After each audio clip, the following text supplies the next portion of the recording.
ये है कि लगातार बिहार चुनाव के जो रुझान सामने आ रहे हैं वो रुझान ये बता रहे हैं कि एनडीए की सरकार बिहार में बनती नजर आ रही है। बड़ा उलटफेर कुछ देर पहले देखने को मिला जहां एनडीए 123 सीटों तक पहुंच गई। हालांकि महागठबंधन का जिक्र करें तो महागठबंधन पहले आगे जरूर चल रही थी, बढ़त जरूर बनाई हुई थी, लेकिन अभी जो रुझान निकलकर सामने आए हैं उसमें महागठबंधन दूसरी बड़ी पार्टी बनती नजर आ रही है, यानी कि एनडीए के बाद महागठबंधन नजर आ रही है। तो ये बड़ी और अहम खबर, कांटे की टक्कर इस वक्त बिहार चुनाव को लेकर नजर आ रही है। 122 सीटों पर एनडीए तो वहीं 122 सीटों पर महागठबंधन। बिहार चुनाव में कांटे की टक्कर इस वक्त नजर आ रही है। बड़ी और अहम जानकारी आपको ये देते चलें कि बिहार चुनाव में, क्योंकि अभी जो रुझान निकलकर सामने आ रहे हैं उन रुझानों में ऐसा प्रतीत होता है कि एनडीए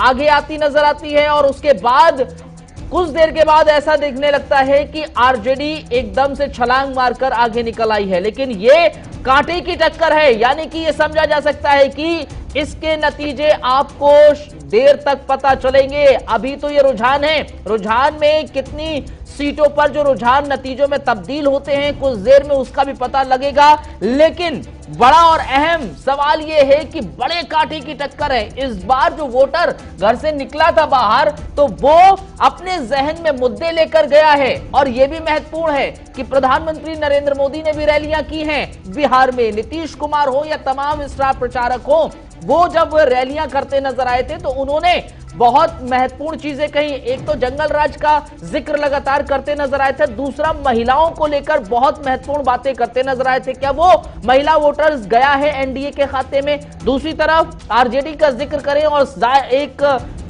आरजेडी का चेहरा तेजस्वी का जिक्र करें, तेजस्वी क्या कहते नजर आए थे? वो युवाओं पर बात कर रहे थे। कर रहे थे कि जो पब्लिक का रुझान था चुनाव अभियान के दौरान और ख़ास के युवा पीढ़ी का, तो उससे लगता था कि हमारे अलायंस को, आरजेडी अलायंस को कामयाबी मिलेगी, कांग्रेस को कामयाबी मिलेगी। तो अभी तक तो ये रुझान है, लेकिन हमको लगता है घंटे 2 घंटे के बाद तस्वीर और स्पष्ट हो जाएगी। तो हम लोग we are very much hopeful.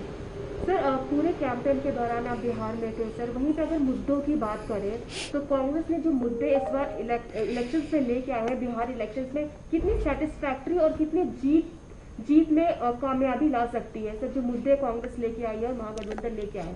देखिए, महागठबंधन का जो एजेंडा था, अगर हम लोग को कामयाबी हो रही है, अगर बहुमत मिल रहा है, तो इसका मतलब जो हमने एजेंडा दिया उसको लोगों ने एक्सेप्ट किया। हमारा एजेंडा था विकास का, बेरोजगारी का, पलायन का और तमाम जो चीज़ें विकास से जुड़ी हुई थी उसको हमने एजेंडा बनाया। दूसरी तरफ प्रधानमंत्री से लेकर भारतीय जनता पार्टी के सभी नेता की कोशिश ये थी कि किसी तरह से वोटों का ध्रुवीकरण किया जाए।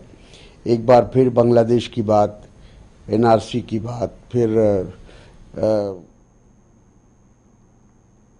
तो तारिक अनवर क्या कहते नजर आए थे वो आपने सुना। लेकिन इस वक्त अहम जानकारी यह है कि अलग अलग सीटों की अगर जिक्र करें, सुपौल से जेडीयू उम्मीदवार विजेंद्र यादव आगे चल रहे हैं, सुपौल से त्रिवेणीगंज से निर्मला आरजेडी आगे चल रही हैं, त्रिवेणीगंज से निर्मली जो हैं वो आगे चल रही हैं, वहीं पीपरा से जेडीयू उम्मीदवार आगे चल रहे हैं। तो बड़ी और अहम जानकारी हम आपको देते चलें। दरभंगा ग्रामीण से आरजेडी के उम्मीदवार आगे चल रहे हैं। दरभंगा ग्रामीण की अगर बात की जाए, और यह कारण है कि अलग अलग सीटों की अगर बात की जाए, बोधगया से आरजेडी के उम्मीदवार आगे चल रहे हैं, कल्याणपुर से बीजेपी उम्मीदवार आगे चल रहे हैं। तमाम अलग अलग सीटों का अगर जिक्र करें, अलग अलग सीटों पे कहीं बीजेपी के उम्मीदवार आगे, खगड़िया से जेडीयू उम्मीदवार आगे चल